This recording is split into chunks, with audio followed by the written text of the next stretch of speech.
In the first part, we will look at what is entrepreneurship in education. And in order to discuss what entrepreneurship in education is, we first need to start with what is entrepreneurship. And there are a lot of different definitions of what entrepreneurship is. I have chosen to lean on a definition by Bruyat and Julian, which I think is very useful in the educational domain. They put the entrepreneur and the new value that is created by the entrepreneur or the entrepreneurs in a constant dialogue. So the entrepreneur is dialoguing with the value created, and the value created is dialoguing with the entrepreneur. And this is something that happens as a process situated in time. It's also part of an environment, and the environment impacts this process and the entrepreneur and the value created. And they also impact the environment. What is interesting here from an educational point of view is that there are two, this arrow is going both ways. It is not only that the entrepreneur or entrepreneurs create value, the value created also affects the person or people doing this process. So they become changed as persons, and that is to me learning. So there are two outcomes of entrepreneurship. One is that value is created. The other one is that the people that do it, they learn. So that is very useful from an educational point of view. So what is value creation then? Well, I'd like to give you some examples of what is value creation. For example, if you have an established company, business, they create financial value primarily by offering commercial services and products to their customers. That creates value also to their employees and to their shareholders. This is routine value creation. Then we have a business entrepreneur. They offer novel commercial services and products, and then they create primarily financial value for their customers, employees, and shareholders. And that is explorative value creation because it's novel. The social entrepreneur also offers novel social services and products, but the value created is wider. It's not only financial, it's social and cultural. And the recipients are society and individuals in need. This is also explorative value creation. Then we can have other aspects of value creation. Value created by the welfare state, by family members, by pets, by artists, students, and teachers, and so on. So even pets can create value to other family members by always being there for them. That's more of a social value. It's perhaps more of a routine value as well. We will now look a little bit more about this routine versus explorative value. In society, you want balance between routine value creation and explorative value creation. And routine value creation is about how we've always done.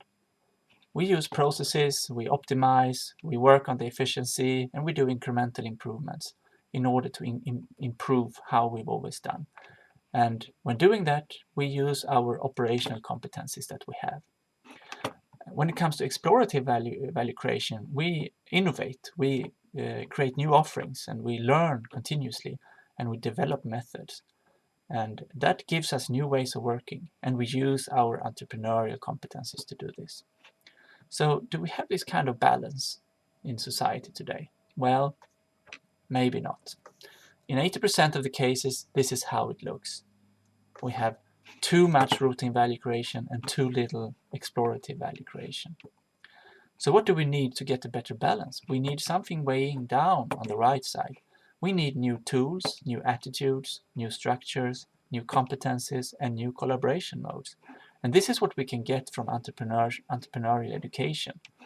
They can help us provide tools and attitudes and structures and so on to the people that then can go out and work with explorative value creation. So what is entrepreneurial competencies?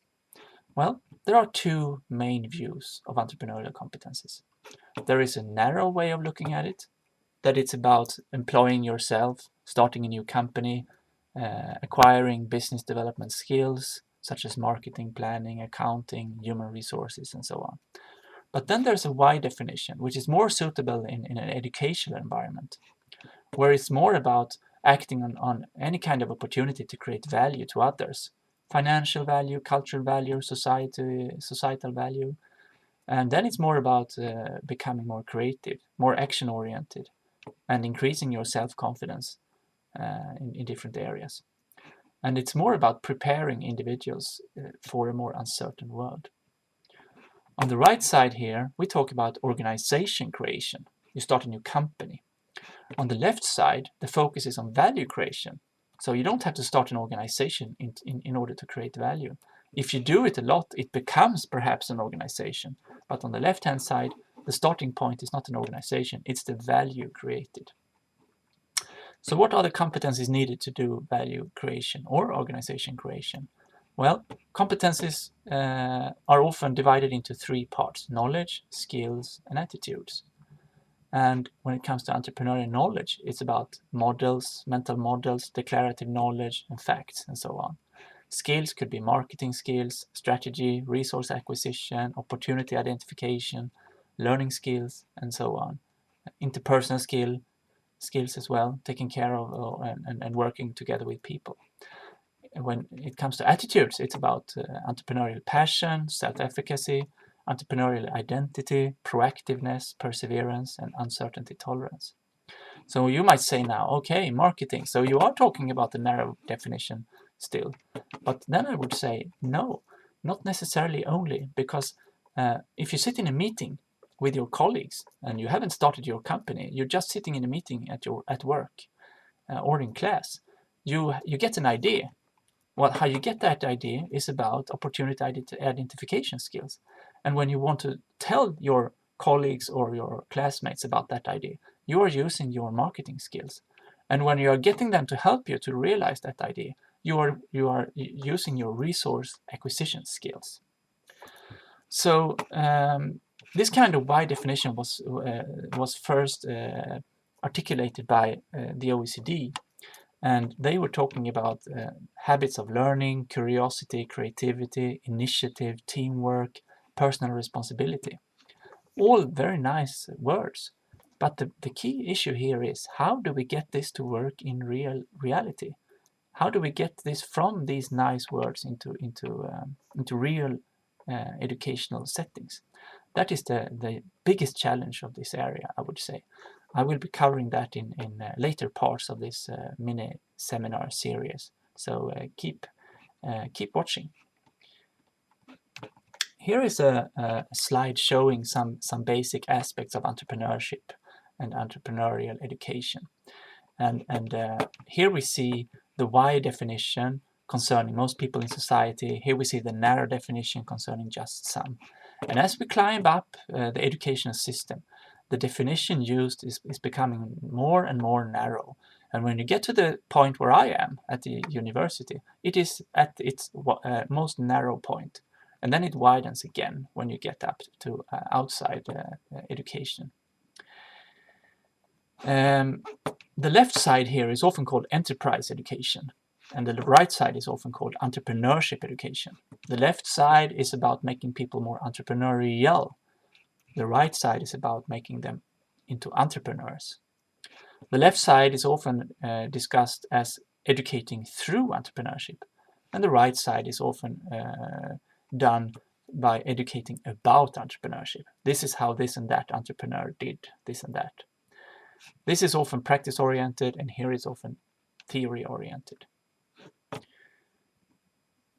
In my OECD text, I have tried to put down some main similarities and differences between entrepreneurial education as a pedagogy and other pedagogical methods, such as problem-based learning, project-based learning, service learning.